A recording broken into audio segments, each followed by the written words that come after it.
சற்று முன் கிடைக்கப்பெற்ற மிக மிக முக்கியமான செய்தி ஒன்று வெளியாகி உள்ளது. திராவிட முன்னேற்றக் கழகத்தின் மிக முக்கியமான அமைச்சர் செந்தில் பாலாஜி சொத்துக்கள் முடக்கப்படுகிறதா? அமலாக்கத்துறை அதிகாரிகளிடம் இருந்து கிடைக்கப்பெற்ற தகவலை தான் நாம் பார்க்க போகிறோம். தமிழக தலைமை டாஸ்மாக் அலுவலகத்தில் சுமார் 40,000 கோடி வரை ஊழல் நடைபெற்றிருக்கிறது. முதற்கட்டமாக 1000 கோடி ஊழல் செய்யப்பட்டிருப்பதற்கான ஆவணங்களை நேற்று முன்தினம் நீதிமன்றத்தில் சமர்ப்பித்து தமிழக அரசு வழக்கறிஞர் இந்த வழக்கை தடை செய்ய வேண்டும் என்று முறையிட்ட பொழுது இந்த வழக்கு நிச்சயமாக நடைபெறும், தமிழக அரசு இந்த ஊழலுக்கு பதிலை கூற வேண்டும் என்று ஒரே அடியாக நீதிபதி ஆனந்த் வெங்கடேசன் அவர்கள் கூறிவிட்டார். MS சுப்பிரமணியன் அவர்களும் இந்த வழக்கின் நீதிபதியாக செயல்பட்டு வருகிறார். பல நீதிபதிகள் திமுகவினர்கள் கொடுக்கின்ற பணத்தை பெற்றுக்கொண்டு அவர்களுக்கு சாதகமாக பல தீர்ப்புகளை வழங்கியிருக்கிறார்கள் என்பதை நாம் ஏற்கனவே வீடியோ ஒன்றை பதிவு செய்திருந்தோம். ஆனால் நீதிபதி ஆனந்த் வெங்கடேசனாக இருக்கட்டும், நீதிபதி MS சுப்பிரமணியனாக இருக்கட்டும், நீதிக்கு என்றைக்குமே தலைவணங்கக்கூடியவர்கள்தான்.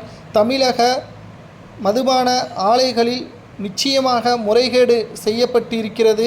தமிழக அரசு இந்த ஊழலில் சம்பந்தப்பட்டிருப்பதாகவும் தற்பொழுது நீதிபதிகள் சந்தேகம் இருப்பதன் காரணமாக இந்த வழக்கை அமலாக்கத்துறை அதிகாரிகள் விசாரணை மேற்கொள்ளலாம் என்று கூறியிருந்தார்கள். முதற்கட்டமாக செந்தில் பாலாஜி அவர்களது வங்கி கணக்கு மற்றும் சொத்துகளையும் பறிமுதல் செய்யப்பட்டு அதில் வருமானத்திற்கு அதிகமாக முறைகேடான சொத்துக்கள் இருக்கிறதா என்பதை அமலாக்கத்துறை அதிகாரிகள் சரிபார்ப்பதற்கான அனுமதியும் நீதிமன்றம் கொடுத்திருக்கிறது.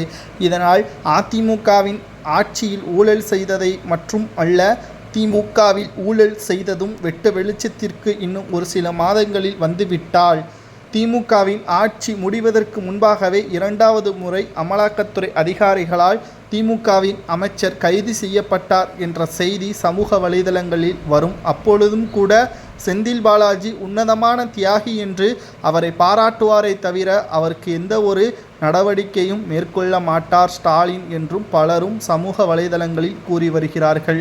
தவறு செய்தால் நிச்சயமாக அது அதிமுகவின் ஆட்சியில் மறைந்த முதல்வர் ஜெயலலிதா அவர்கள் போதுதான். அதிமுகவின் ஆட்சியில் எந்த ஒரு அமைச்சர் தவறு செய்தாலும் உடனடியாக நடவடிக்கை எடுக்கக்கூடியவர். மற்ற விஷயங்களில் தவறு செய்திருந்தாலும் தவறு நடக்கக்கூடிய அமைச்சரவையில் உடனடியாக மாற்றத்தை கொண்டு வரக்கூடியது ஜெயலலிதா அவர்கள்தான் என்று பலரும் போற்றுகிறார்கள். அது உண்மையா? அப்படிப்பட்ட தலைவர் ஸ்டாலினாக இருக்கலாமா என்பதை கூறுங்கள்.